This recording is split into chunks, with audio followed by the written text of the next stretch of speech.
Oh, they do? Really good. That's what it is.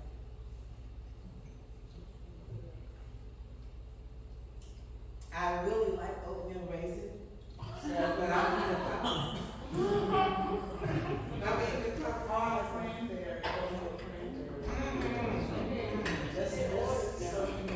Yes, Kenny. There is greatness in your life, Stephanie, see? That's right. That's right. So you make cookies, and everybody loves them? Yes. How many of you love Stephanie cookies? Raise your hand. Stephanie, your cookies can be on the shelf in every store. Lord Jesus. This is your proof. And if you're that good at making cookies that this many people like it, chances are that if other people around the world sample them, 6.5 of the people that samples your cookies, 6.5 to 7 of the people, 7 out of 10, will love your cookies. And you know what that means? That means for every one person around the world that loves your cookies, a pack of cookies you can make 85 cents. Lord Jesus. So multiply that times 275 million people. I'll be your manager.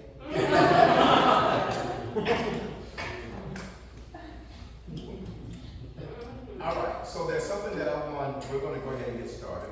Again, I want to say I'm grateful for the opportunity to be able to be here today. Thank you, Ms. Flowers, Mr. Flowers, for the opportunity. Valley, he's a Valley, I'm Flowers. Okay, But we are married. okay, thank you. Flowers, Flowers Valley. All right, Mr. Dowdy, thank you. Thank you for the opportunities to be able to share with you today. And to each and every one of you, thank you for the opportunity that you afforded me to be able to talk to you and to share with you. I talk up to people. I don't talk down to you. I talk up.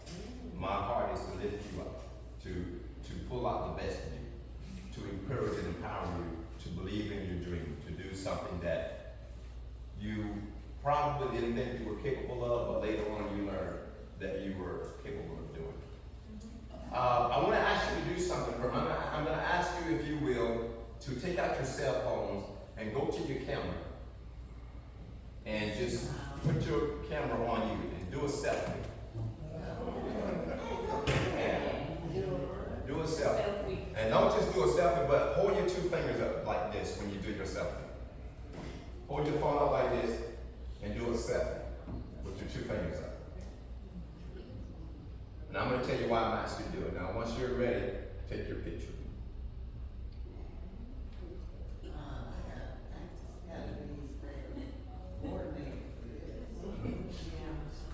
Take your picture with a mouthful of Stephanie's cookie. I did. All right.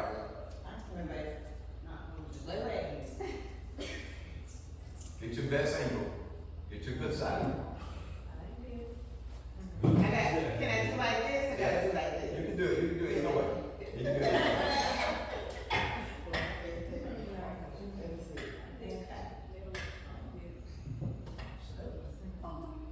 Excellent.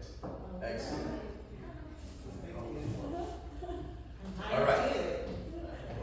So here's why I asked you to do it. And I want to ask you to make a promise to yourself to not delete that now. To ever delete that phone. Here's why I asked you to do that. And I asked you, when I go to speak in high schools and in colleges and conferences, I ask people to do the same thing. Here's why. I'm asking you to, on this day, make a promise to yourself. 3 things. Number 1, that you would never quit on your dream. Never quit on your dream. Number 2, I'm asking you to make a promise and a vow to yourself that you will never give up on you. You never give up on you, right? And all of these are symmetrical and synonymous, right? They're relative, they relate. And then, number 3,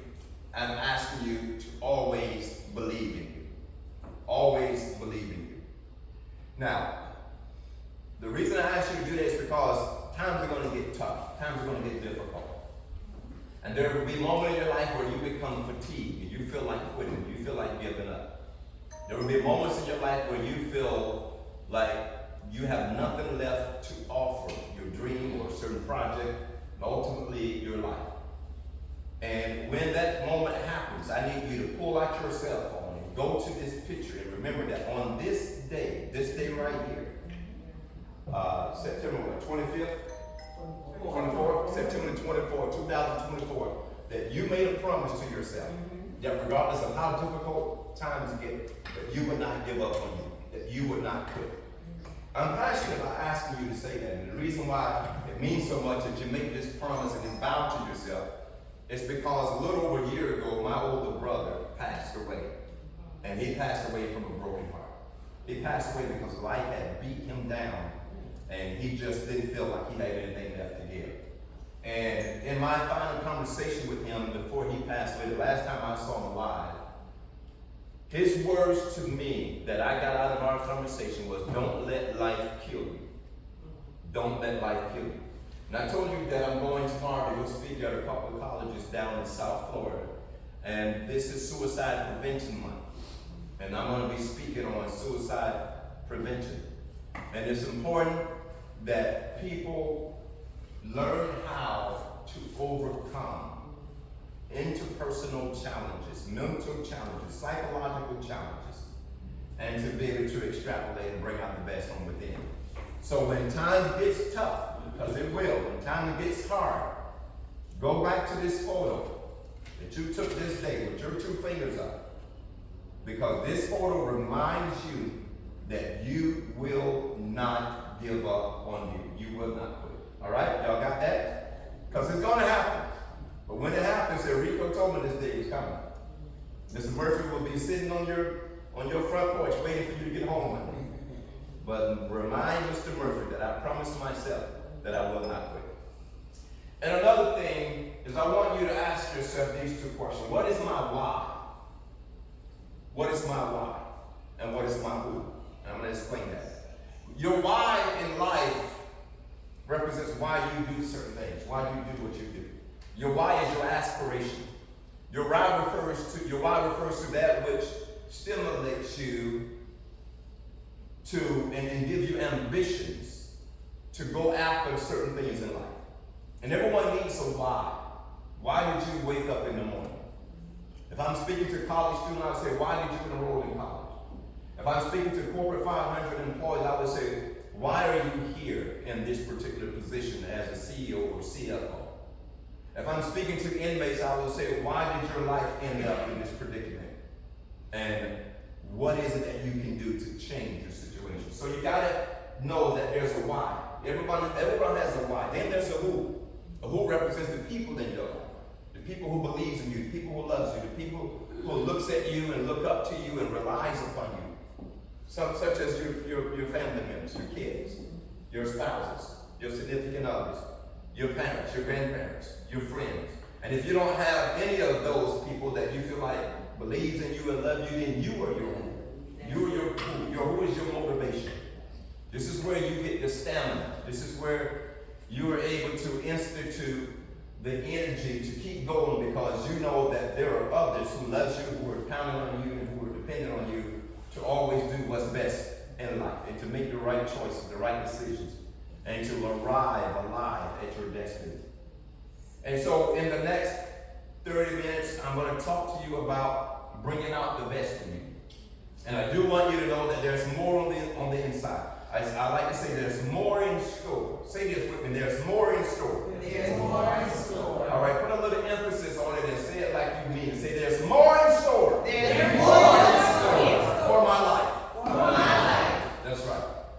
So you heard me say in the first session that there's greatness on your life, and that's true. And I'm not saying something because it sounds good, although it does sound good, I must admit.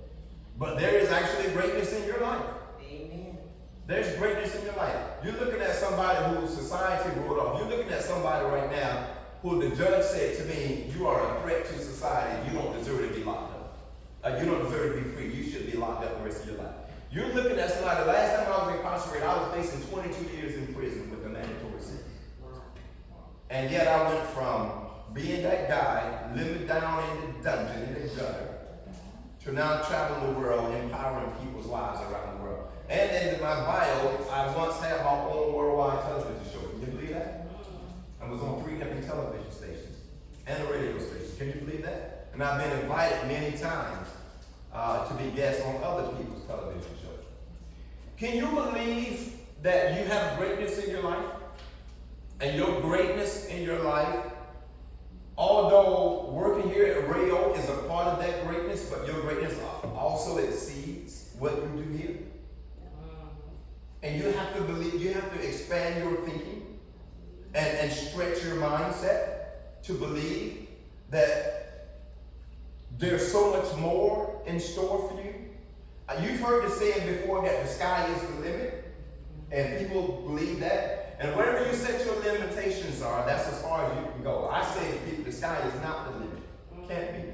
I refuse to believe the sky is the limit.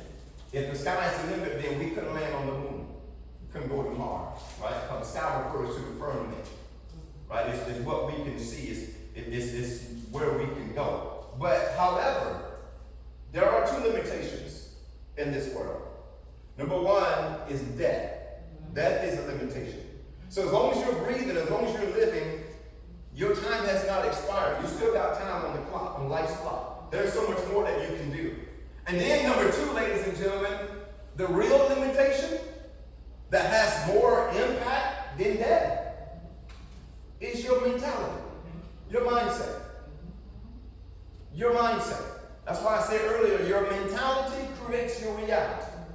If you think small, you will live a small, condensed, restricted life. If you think big, you will live a big, liberalized life of freedom and expansion. Your mindset controls your lifestyle. When I go into jails and prisons, I tell the inmates, you were incarcerated in your mind before you were incarcerated in your body. You had physical restraints on your thinking. You were in prison in your mind before you became in prison physically. You were in prison mentally, psychologically, before you became in prison physically. See, I was arrested in my mind before a police officer ever put handcuffs on me and put me in the backseat of a car. Your mindset has to alter, it has to change, it has to shift, it has to expand. We expand our mindset through beliefs. A belief is a state of mind. When I say to you, you have greatness in your life, I'm telling you to start believing that you have greatness in your life. It matters not what your race is. Greatness has nothing to do with your sexual orientation or your sexual preferences. Greatness has nothing to do with your age. Greatness has nothing to do with your past or your criminal record or non-criminal record. Greatness has nothing to do with your educational index. Whether you have more degrees than a thermometer or no degrees at all. Greatness has nothing to do with it. I don't have a college degree. I do not. But I train people and teach people who does. I'm speaking in universities to professors. I'm what they call a thought leader. Because I help people to refocus and retrain the way they think. Greatness is in your life. And when you have greatness in your life, there is nothing that is impossible for you. And the word greatness means an unusual or considerable, in degree, power, and intensity. You got the notes on the screen, so I won't read through all of them. Let me suggest something to you. And then I'm going to give you a description of what I mean. Greatness is inside of you. So greater is what's in you than what has already manifested in your life. Greater is what is in you than what has already manifested in your life. Several years ago, I ran and operated my own transitional housing for homeless people and for people who would be released from jail and prison to keep them from becoming a habitual reoffender, going back out on the street and keep going back and back and back, like what I did. And some of the people that came to my transitional facility came in with absolutely nothing. Like if you ever saw a person who's been through a divorce, who's lost their family, who's lost their businesses, their homes, their employment, who's been incarcerated, who's been down on crack, living in the streets, and nobody cares about them. And some of them didn't even care about themselves. And yet they came to me with nothing, like in ashes, if you will. But I was able to resuscitate and revive them and get them to start believing in themselves again, got them restored to their families, found them jobs, got them in going to a church, renewing their mind, got them going to Narcotics Anonymous, Alcohol Anonymous, got them involved in giving back to the community, living abstinence of drugs and alcohol and other narcotics, and eventually released them back into the world. And many of them today are still in contact with me. And many of them today are changing lives around the world, helping other people. How is it possible to take a person from absolutely nothing and then get them to believe that they can do absolutely everything? You show people the greatness in their life. As a counselor, I understand that if you always address people where they are, then they'll always be where they are. But if you address people for where they can go in life and what they can become in life, then they start believing in themselves that more is possible. I believe that when you take a look on the inside and get a realistic picture of what you have on the inside, you will discover that what's inside of you is greater than what's on the outside of you. So let's just, for example, say you are a father and a mother, and you've been in a relationship with your children from the time of conception, from the time of birth, rather. And at this particular juncture, they look at you and they say, oh, I love my dad, I love my mom. My mom's fabulous, my dad is outstanding. I just love my parents. But if you were to focus more on being interpersonally acquainted with your level of greatness on the inside, you will discover there's a greater father inside of you. There's a greater mother inside of you. There's a greater husband inside of you. There's a greater wife inside of you. There's a greater dreamer inside of you. There's a greater visionary inside of you. There's a greater entrepreneur inside of you. There's a greater scholar inside of you. There's a greater person inside of you, just waiting to be discovered by you. The word development, the word maturity, the word process, it's relative to you evolving and becoming more, becoming better, becoming greater. As much as some people may look at me and say, oh, you're a great speaker, I say, thank you.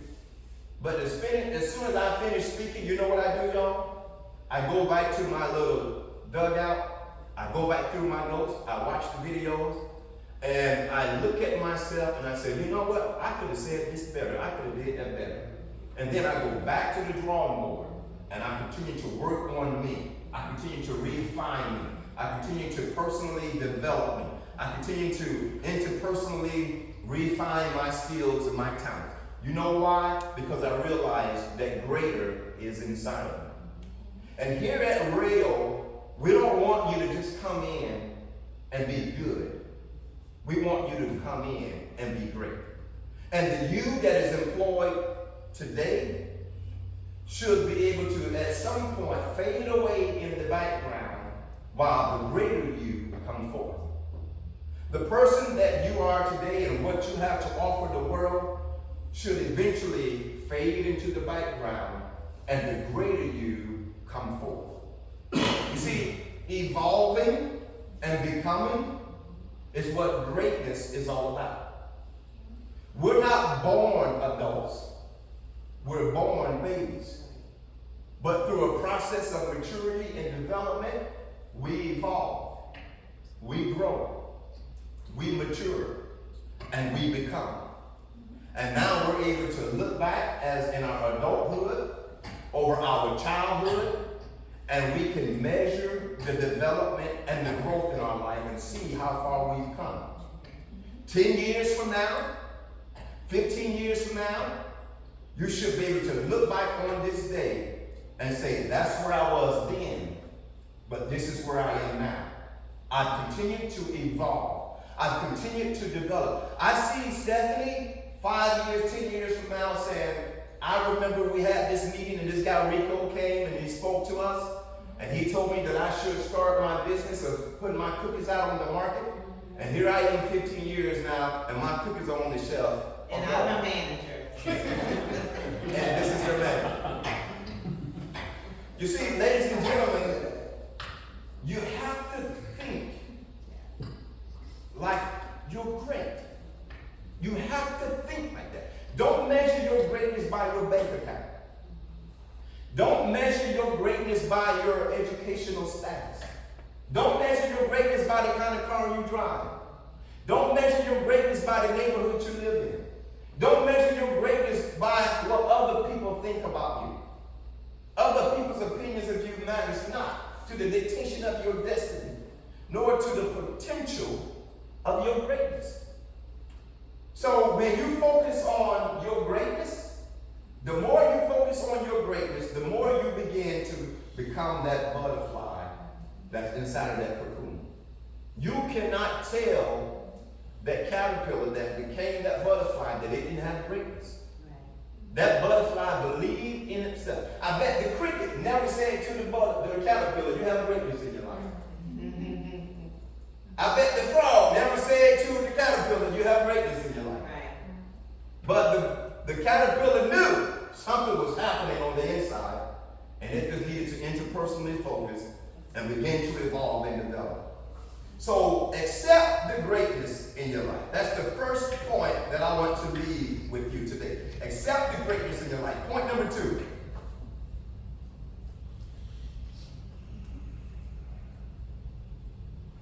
And we're focusing on bringing out the best in you. So we're focusing on bringing out your greatness.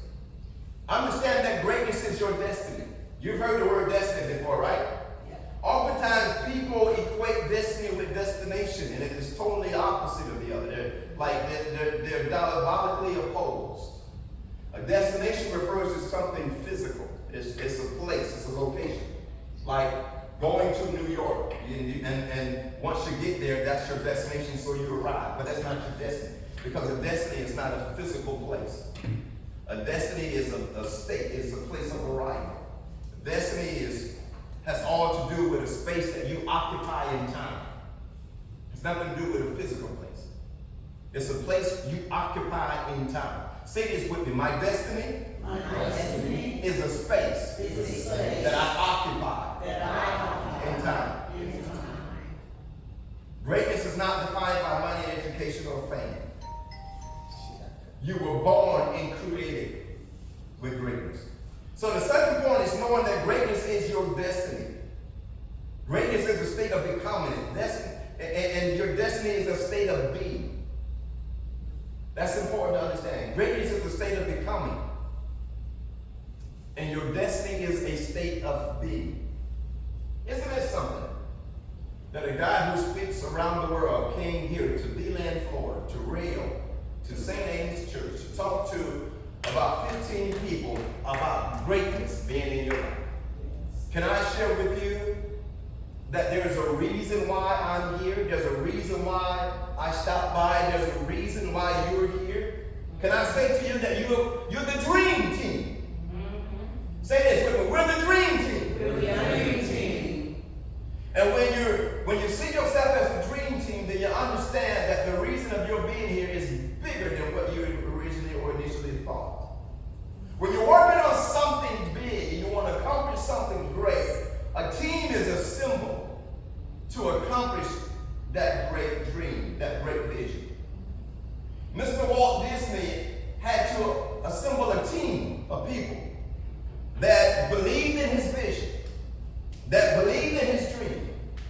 And there were many people that he contacted and told about his dream and his vision that thought he was out of his mind. They thought he was crazy. They thought that he was missing a few screws, because he talked about having a big playland, and he's an adult, talking about having a place for people to come play and fantasize and be able to live in this fantasy world. And in the process of trying to develop a team, he had many people that he hired that walked off from him and abandoned and aborted the process of bringing his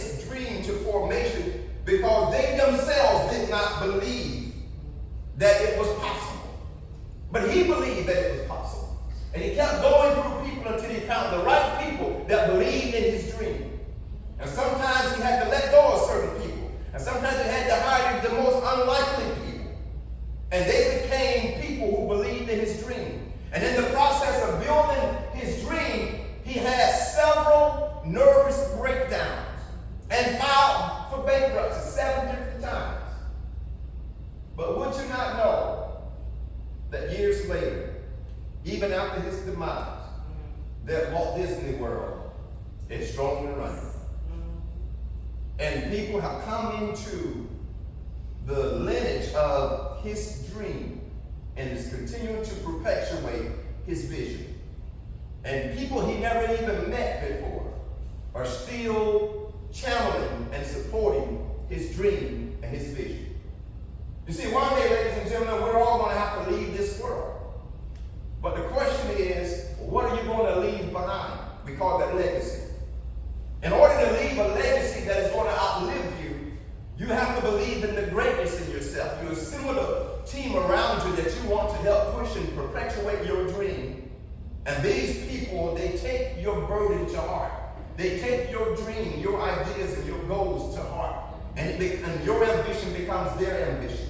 And your dream becomes their dream. And your passion becomes their passion. And your power becomes their power. And your strength becomes their strength. And your energy becomes their energy. And you can walk off and know that you've got a good team assembled that not only believes in you, but believes in themselves and is a part of the network of greatness. And that's exactly, ladies and gentlemen, what you have here at Rio. You are networkers and a vision and a dream of greatness. And you've been assembled as the dream team. Not only because the company has greatness in it, but because you have greatness in you. You've been hand-selected. You've been chosen. You've been picked. You're special. You have something unique about you. And each of you are a piece to the puzzle. And each of you are cut and tailored and structured and configured to fit in a certain way to make this thing come together. And each of you has something uniquely to offer that particularly the person next to you may not bring to the table. But what you bring to the table is uniquely perfect for this dream team. So do not minimize your greatness by thinking you don't have what it takes, because you do. The fact that you're here means you do. Others have come before you and are no longer here. But you're here. And your purpose of being here exceeds a paycheck. Your purpose of being here is connected to your greatness. Say this with me. My greatness has connected me to this organization. Believe that. Believe that. See, everything starts out in the summation or in the form of a seed. But inside of a seed, there's a harvest. Here's a man who stands before his creator and says, I would like to have an apple tree. And his creator says to him, open your hand. And he opens his hand, and in his hand appears a little seed. And he looks at that seed and he says, you know what? This doesn't look anything like an apple tree. This is just a small, little, tiny, insignificant, minute object called a seed. This isn't an apple tree. And the creator would say, no, this is an apple tree. But the apple tree is inside the apple seed. Take the seed, value the seed, identify the worth of the seed. Plant the seed in the ground. Water the seed. Fertilize the seed. Cultivate the ground around the seed. And give the seed time. And watch it evolve and develop and become an apple tree. You see, there is this tree that grows in China. And it's called a Chinese bamboo tree. And this Chinese bamboo tree is one of a kind of all trees in the world. There's none like it. Only grows in China. And this Chinese bamboo tree, you plant it in the ground and you water it and you fertilize it for 5 years before it breaks through on the surface of the dirt, of the earth. 5 years of watering, 5 years of cultivating, 5 years of fertilizing, and there's no evidence. There's no materialization. And I would imagine that in the process of time, the person planting the seed has to stop and wonder, man, is this thing ever going to grow? Is it ever going to sprout up? And I would imagine the man's neighbors peeping out the window, looking at him from day to day, going out there in his backyard, putting water in the same spot for 5 years and nothing has happened. And one day just decide you better get out and go talk to him and walk up to him and say, hey neighbor,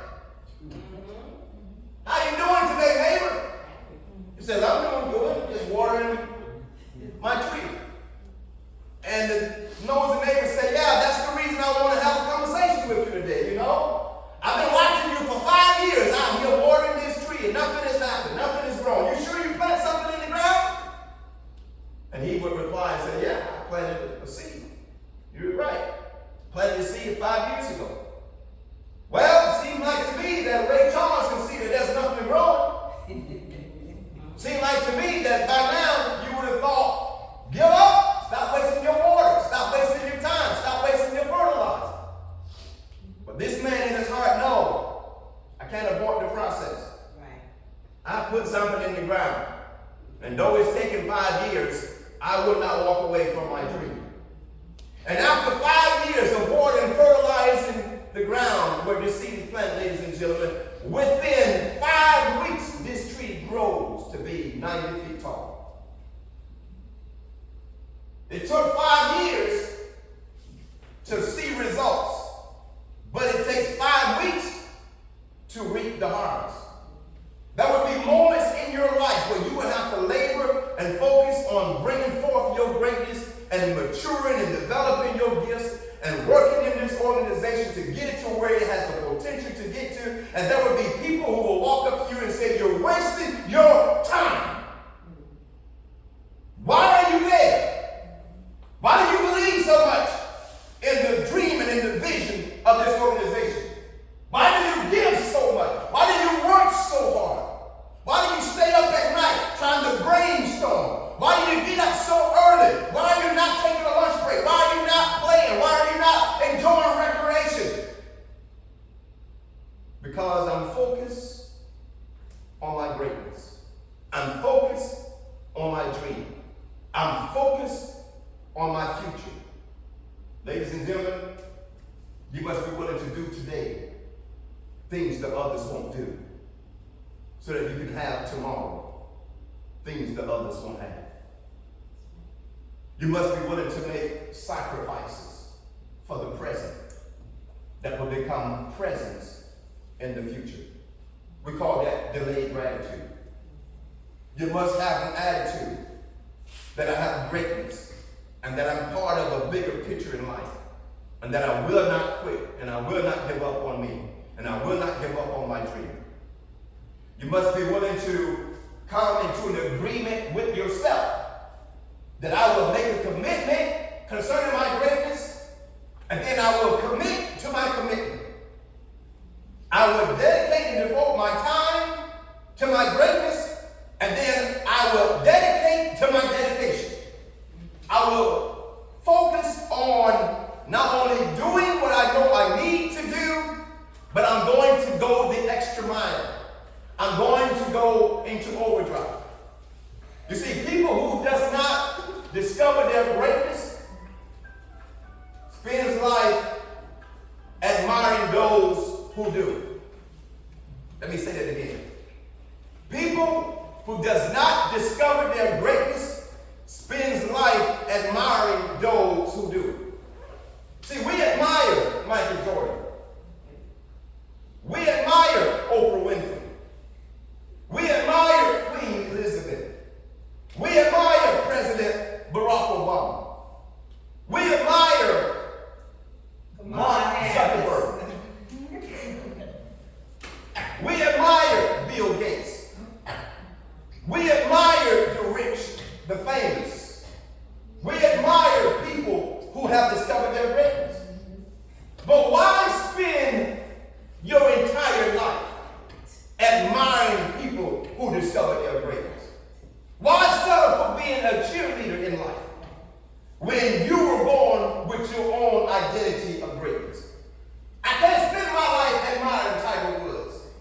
I can't spend my life admiring people who build Tesla cars or people who create software for computers. I can't spend my life admiring people who build iPhones. I got to discover my own greatness and perpetuate my greatness and manifest my greatness so that the world can see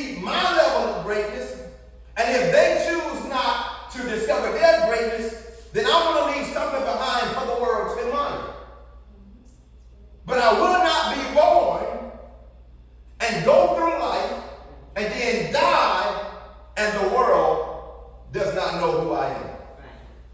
I'm going to stop for a moment right there and just let that sink in for a minute.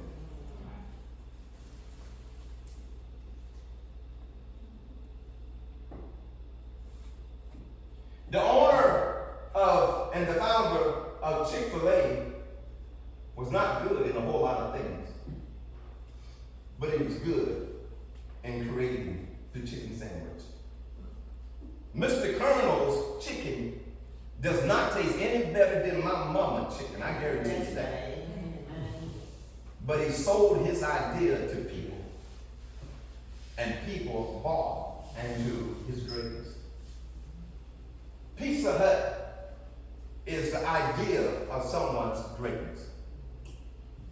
They sell these cookies in the store called Grandma's Cookies.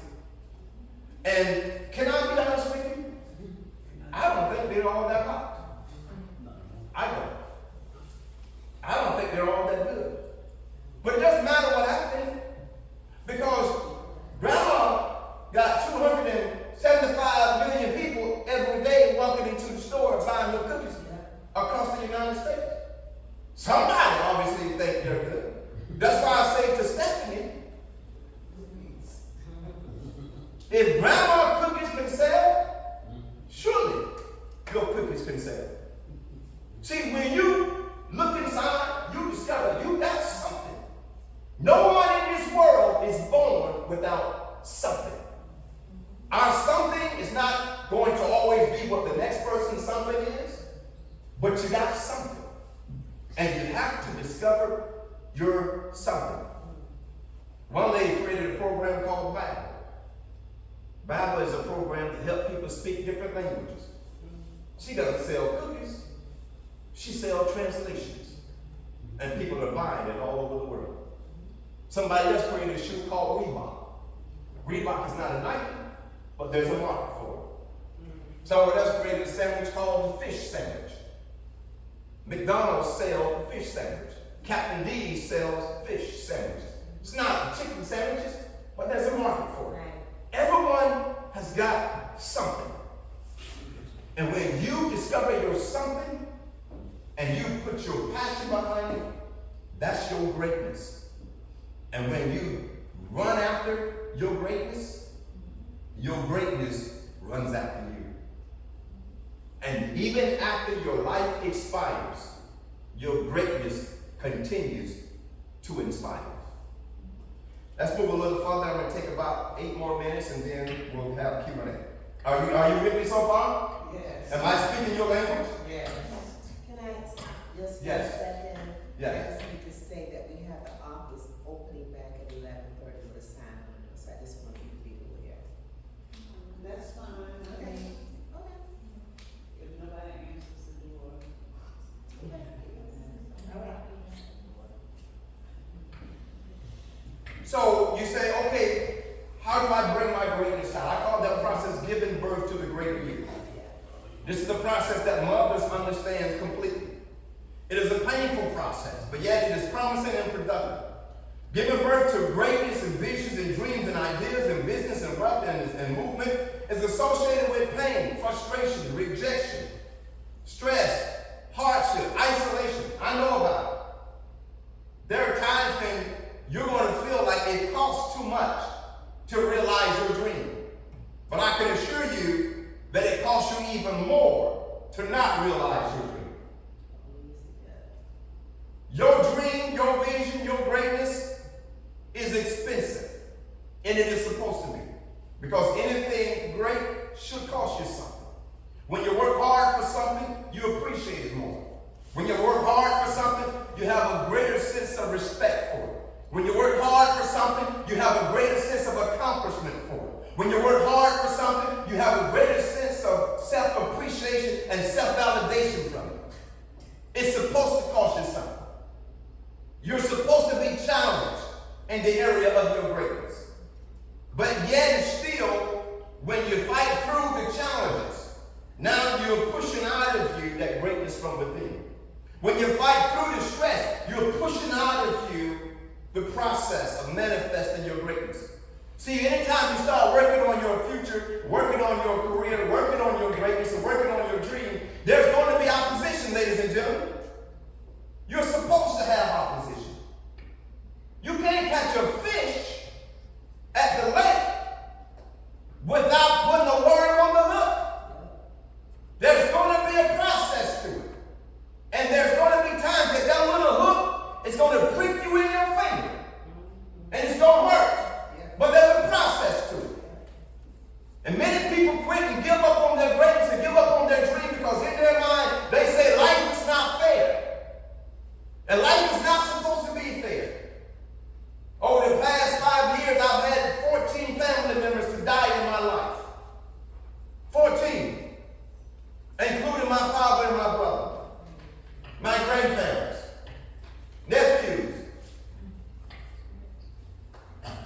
Uncles, aunts. But I'm still here. And when people die, I realize that I cannot die with them.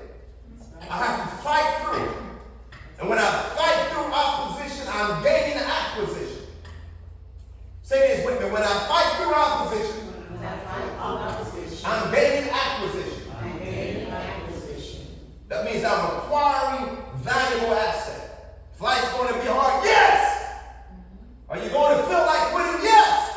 But to fight through it anyway. Life is not supposed to be fair. Life is a fight.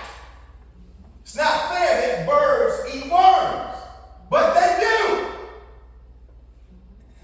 It's not fair that a dog can chase a cat up the tree and the cat can figure out how to get up the tree, but can't figure out how to come down the tree. But that's life. You see, if you keep fighting, you keep trying, you're going to get it right. You're going to master your craft. Even a broke clock is right twice a day. There's going to be moments in your life where you're going to look at your life and you're going to say, is this worth it? But even at that moment, you must summon your tenacity and summon your strength and summon your courage and summon your fortitude to the surface and begin to fight back against life. Life isn't fair. But at the end, you win. And by the way, winning is not a celebration. Winning is not an end result. Winning is an attitude.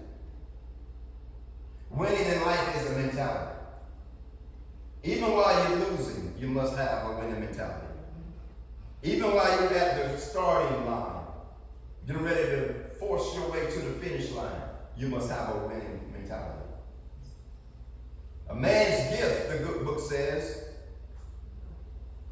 brings them before great men.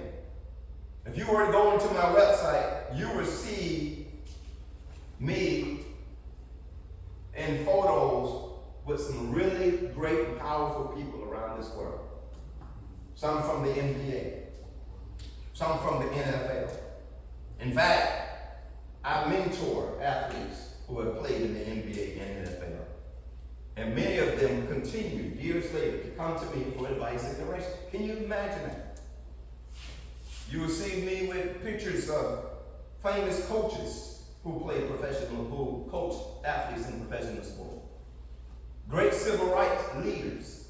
You'll see that on my website. You go to my website, on the first page, you scroll down to my photo album, and you go through, you'll look at some of the people that I'm associated with, and you will say, man, there's Rico with this guy. Look at that. But you look at where I started. On the streets. Homeless. Eating out of trash cans. Addicted to cocaine at the age of 13. Incarcerated 19 times. And look at where I am today. I refuse to die, ladies and gentlemen, in my teenage life. You see, most people die at the age of 35, but it's not buried until the age of 75. I'm going to explain that to you. Most people die at the age of 35, but it's not buried to the age of 75. What does that mean? You see, in terms of career, in terms of accomplishments, in terms of the American dream, in terms of family, in terms of certain financial status and leverages, most people say that by the age of 35, you should have your own car, your own house. You should be rooted in your career. You should be rooted and having a certain amount of money in your bank. You should be at a certain place by the age of 35. You should be out of college on your way to really be focusing on retirement. Age of 35 is that pivotal age where most people feel they should have accomplished certain things. And if that does not happen by the age of 35, then people start looking at themselves like, what's wrong with me? Why don't I have children now? Why am I not married by now? Why don't I have my own house by now? Why am I not accomplished by now? Why am I not traveling and seeing the world by now? Why am I not in my career field by now? And when they don't make it by the age of 35, they become disgruntled. They start doubting themselves. They start believing that it won't happen for them. They start feeling like that this is how my life is going to be. Maybe I'm just meant to be alone. Maybe I'm meant to be broke. Maybe I'm not meant to have my own house. Maybe I'm not meant to be able to accomplish certain things. And from that point, they just start dying internally. They deteriorate. They start feeling like I can't do it. I can't have it. It's not going to happen for me. And from that point, they go into cruise control. They show up to work, but they don't give their best. They don't give their all. They marry, but they're not fully committed. They take vacations, but they're not maximizing their potential. And they just go through life from that moment, just coasting along the way, waiting to be buried at the age of 75, or whatever time their demise comes. They give up on themselves. They give up on their greatness. They give up on their creativity. When you're focusing on bringing out the best in you, you don't let time or allow for dispensations, which is a period of time, to determine when you can manifest your greatness. If it didn't happen by 35, keep pushing and let it happen by 40. If it doesn't happen by 45, keep believing because it can happen by 45. If it doesn't happen by then, keep going. Do not give up on your greatness. Nelson Mandela, the first Democratic president of South Africa, who spent 27 and a half years in prison for a crime he did not commit, even in his old age, determined that I can be the president of my country. It didn't happen for him at the age of 35. It didn't happen for him at the age of 50. But he didn't give up. He didn't quit. He kept believing in his greatness. He kept believing in himself. And one day a reporter asked him, Mr. Mandela, how is it that you can do nearly 28 years in prison, be treated harshly, made to serve up under the leadership of a prison dictator who tried to break your spirit and yet come from that cruel and unusual punishment and become the president of your country? His reply was, though they locked me up in my body, they could not lock me up in my mind. I stayed free in my mind, and I kept believing in me. The great poet Maya Angelou wrote a poem called Still I Rise.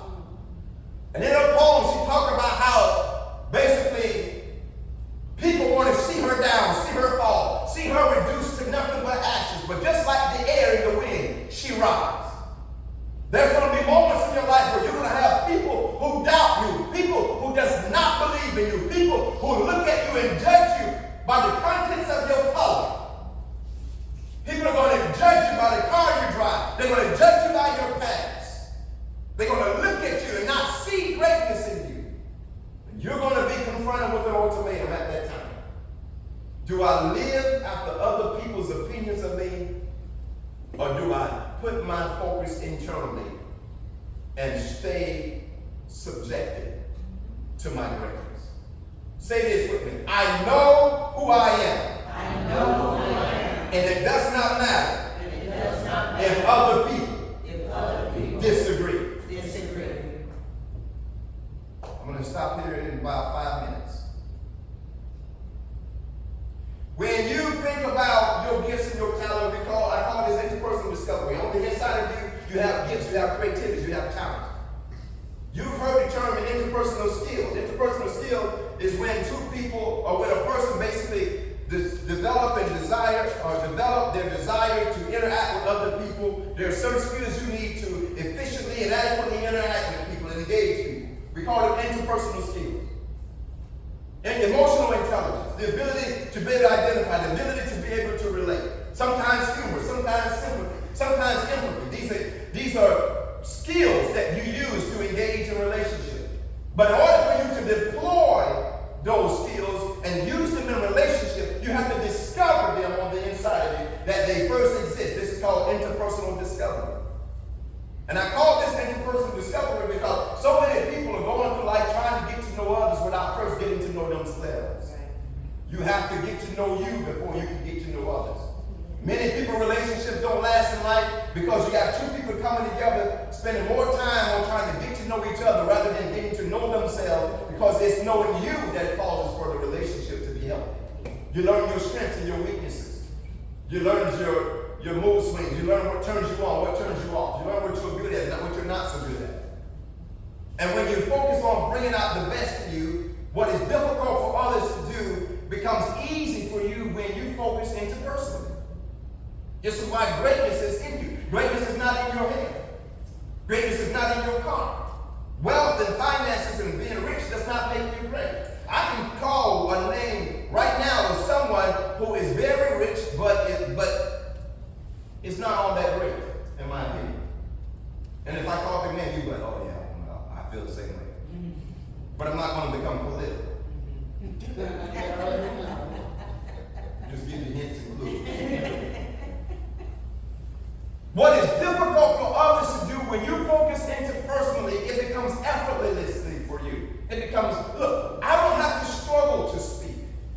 And I got some people I talk to about public speaking, and they rather you shoot them than to put them up in front of a crowd. It's my gift, it's my talent. But I had to perfect it. How did I perfect it? By focusing on it, by feeding myself with knowledge, by watching videos, listening to others, by doing things that would cost money, by sacrificially investing into my gift, into my craft, into my skills. I put money into my ability to be able to communicate. I put money into my mind. Most folks would rather put money into a car, money into a house, money into a diamond ring, money into a Rolex watch. I put my money in my mind. You know why, ladies and gentlemen? Because I realize that I am my own bank account. Say this with me. I am my own bank account. Let me explain to you what that means. When I say to you, you are your own bank account, what I'm saying to you is if you put money in you, sir, if you put your money in you, ma'am, and continue to educate yourself and empower yourself and hone your craft and sharpen your gifts and sharpen your talent and do whatever you can to sacrificially become the best that you can possibly become. Eventually, people are going to recognize your gift, your talent, your creativity, and pay you money to do what you do. Right.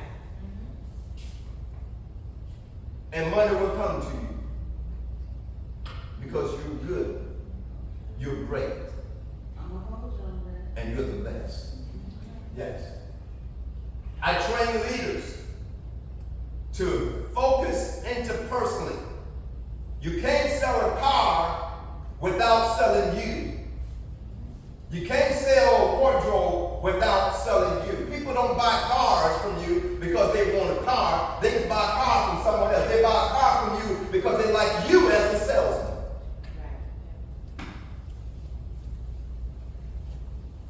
Your greatness is within you. And the moment you bring it out, can I say to you that if each and every one of you would focus for the next 30 days on bringing the greatness out of you to deploy in this organization, Rail, this company would grow by leaps and bounds within the 30-day period. In fact, do this with me. Raise your right hand. And say, I'll make a commitment today. I make a vow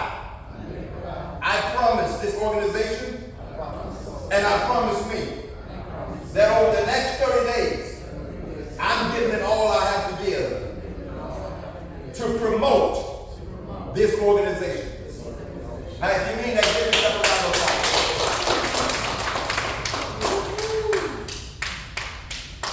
If you have thoughts and ideas of how to accomplish tasks, assignments, and delegation, that's your creativity at work. Whatever you do that impacts, encourages, and inspires others, that's your greatness at work. You see, I walked off from being a manager at a car dealership to start my own business.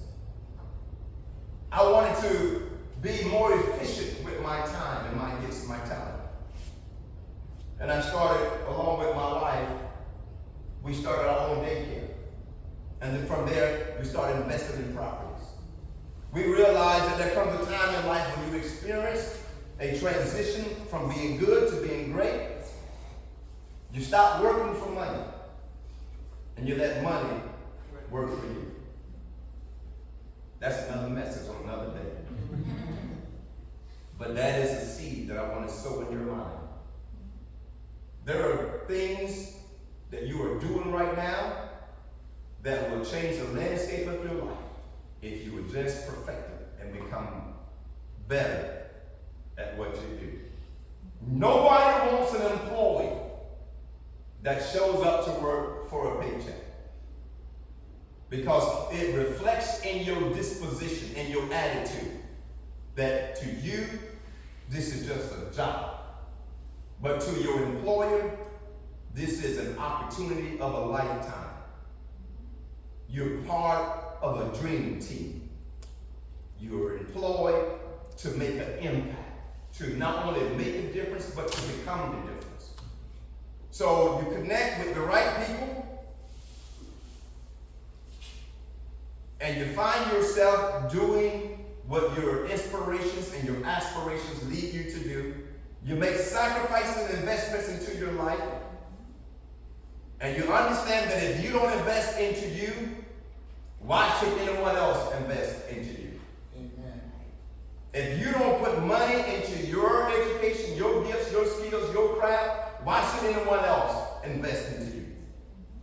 You stay the course and you stay in your lane. I'm not out there trying to be a rapper or a dancer or a psalmist. Those are not my gifts. I'm a speaker. I know what my talent is. I know where my lane is. And I'm going to stay in my lane. I'm not trying to be an engineer, an architect, a doctor, an attorney, a psychiatrist, a psychologist. I'm a speaker. I'm a mentor. I'm a counselor. I'm a leadership instructor. I'm an interpersonal skill developer. And I stay in my lane. And I will close with this. And if you want some more of my notes, you can come up afterwards and take screenshots with your cell phone of my notes, and you can get the rest of them. But I want to say this. Do not limit yourself to one thing or one idea. When I first started out speaking, I was just a public speaker. I didn't realize that I had the creativity of writing books and being on television, having my own television show, and being a mentor to professional athletes. And I didn't realize that I had the capacity. This is an important word. It's called capacity. Capacity is a word that's relative to greatness. It's the ability to do a lot. It's the ability to do more than one thing. And so you have greatness, you have capacity. If you have greatness, you have capacity. And then as I began to go on, I realized that I'm a life coach. Now I'm training other coaches and other people how to be life coaches. I train leaders how to be leaders. I train people how to manage their own corporation and their own businesses. There's so much more that you can do the moment you begin to perfect your greatness. And I'm 53 years old. I know I don't look like what I've been through, but I'm 53 years old. And the fact that I'm only 53 means by the grace of God and by proper decision making with my health and my life, I have several more years. And because I have several more years, and because I'm still focusing interpersonally, working on my greatness, there's so much more that I can do with my life. And I'm not ever going to arrive to a point where I say, okay, I've done enough, I'm good, I'm straight, I got money in the bank. I got family. My kids love me. Let me sit down and just enjoy and relax and go into cruise control. Cruise control does not exist for dreamers. Cruise control does not exist for Mark Zuckerberg and Elon Musk. Cruise control does not exist for Bill Gates and Warren Buffett. Cruise control does not exist for the owner of Amazon. These people owns, these 6 people whose name I just called, owns 70% of the country's wealth. 6 people own 70% of this country's wealth. That means they got enough money for each and every one of us to give each and every one of us $9,750,000 in this country and still be rich. They own enough wealth to give each and every individual in this country $9,750,000 and still be rich. These 6 people. Say what? Whoa. But they're still after more. Right? Microsoft is still clocking in dollars, right? Facebook is still clocking in dollars. Amazon, Tesla, SpaceX, right? Warren Buffett owns Geico. Geico is still writing insurance policy. Why, ladies and gentlemen? Because Geico? Just there's no cruise control. And if there's no cruise control for the rich and powerful, guess what, ladies and gentlemen? There's no cruise control for you. In closing, always reach for the moon. Because even if you miss, you will land among the stars.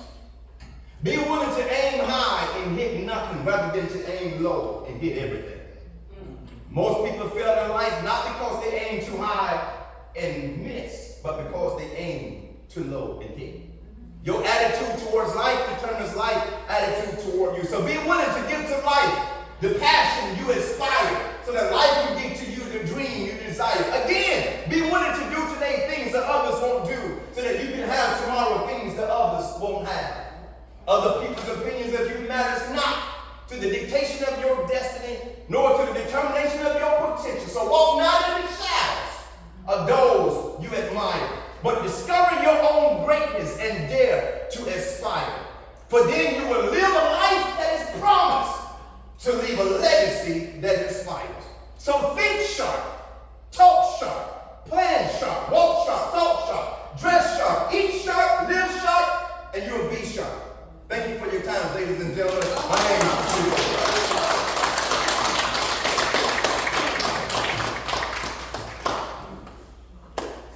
At this time, again, I want to say thank you for the opportunity to be able to share this precious moment with you.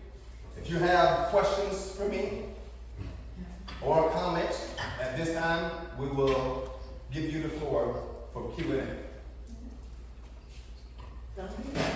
Yeah, I just want to say thank you for speaking today. It's been great. Your optimism is infectious, and I feel motivated. I also want to say that I hope to see you on October 11th. It's our open house and 15th anniversary. Okay. Over at our offices. Okay. Okay. Now, I'm just wondering, you talked a little bit about leadership, and this might be a whole nother session, I don't know, but if you could give some pointers about how you motivate while being firm, and positive and encouraging, and all these things that you kind of talked about today, recognizing we need to also stay in our lane sometimes. From the position of a leader, Right. your firmness is not something that you compromise. in order to inspire and motivate other people. Realizing that when you're representing an organization, you are employed in that position as leader and entrusted with the delegation of that authority to be a leader. And firmness is something that you have to employ when you're dealing with people that you have jurisdiction over in terms of leadership. When you're not firm and you're passive, and you allow for people to get away with not doing what's required of them, and especially when you know they have the potential to do it, then you jeopardize and compromise the integrity of the organization. That is something that is more expensive than what you're willing to sacrifice for. So oftentimes, what I found is that in order to empower and motivate people to give their best, it's either good to address them like in a setting like today, where you're not calling them out individually in front of everyone, or either sit down with them and on a personal basis, one-on-one, and not so much address them for what they're not doing, but address them for what they can do. Remember I said earlier that if you address a person for what they are, then they'll always stay there. But if you start to address a person for what they can do and what they can be, then they'll start to believe in themselves. It's like if you have a family member that's on drugs, addicted to drugs, and every time you see them, your heart breaks because you see how they're throwing their life away, you see their deterioration of their health, you see how their life is going down. If you talk to them about how they're destroying their life, then all you're doing is helping them to become even more guilt-ridden. You're putting even more guilt in their life, and it is because of self-pity, it's because of guilt and remorse and things like that that people put drugs in their life. It's because of things like that that people turn to these narcotics and other things that gives them an escape route from what they feel. You don't address them for what they're doing. You tell them, listen, I see greatness in you. I see you one day overcoming. I see you one day living your life without drugs. I see you living your life as a dreamer. I see you traveling the world, taking vacation. I see you working. I see you being a father getting to your children, or a mother getting to your kids. And you start planting seeds of hope. You start planting the seeds of confidence. You plant seeds in people's mind. What do seeds do when they're planted? They germinate. They grow. They evolve. And so it's being solution driven that you want to approach people on. And when you do that, you give them something to go home, to look in the mirror, and to rehearse. And they take your words. They take your confidence in them. Sometimes you have to borrow other people's faith, belief, and confidence in you until your faith, belief, and confidence kicks in. Sometimes you have to borrow other people's belief in you until your belief kicks in. So that's how I train leaders to approach the people they lead without compromising the standard of their position and without compromising the integrity of the organization. And people will appreciate you more. Right. And they will start looking up to you. And when everyone else beat them down in life, they'll come to you because they know you're going to lift them up. It's like looking beyond our faults and seeing our need. That works 100% of the time. Very good question. You can clap. You can go ahead and clap. I can say a thing or two because I know a thing or two. Anyone else? Don't all speak at the same time.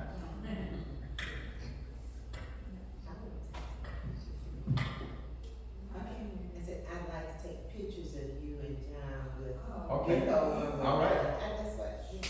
Well, if that's all, Thank you for coming out today. thank you. On behalf of Rail and behalf of my wife, I'd like to thank you for, I guess, rejuvenating my spirits on that. So, I think thanks for that. I appreciate hearing that. That means a lot to me. I'm thankful. And it's inspiring and motivating people that keeps me motivated. So thank you once again. I feel Yes. honored. And I do need to get, I need to get a few people to just make a short testimony about my coming to speak and one thing that we got out of my coming to speak, if that's okay. If that's okay. 1, 2, 3, okay, 4, great. And can I get you to say something? Sure. All right, great. All right, so let me disconnect. Thank you so much, ladies and gentlemen. If you want a photo with me, you feel free to get it. In fact, I encourage you, come take a photo with me. Come take a photo with me. Okay. And I'm gonna make you famous.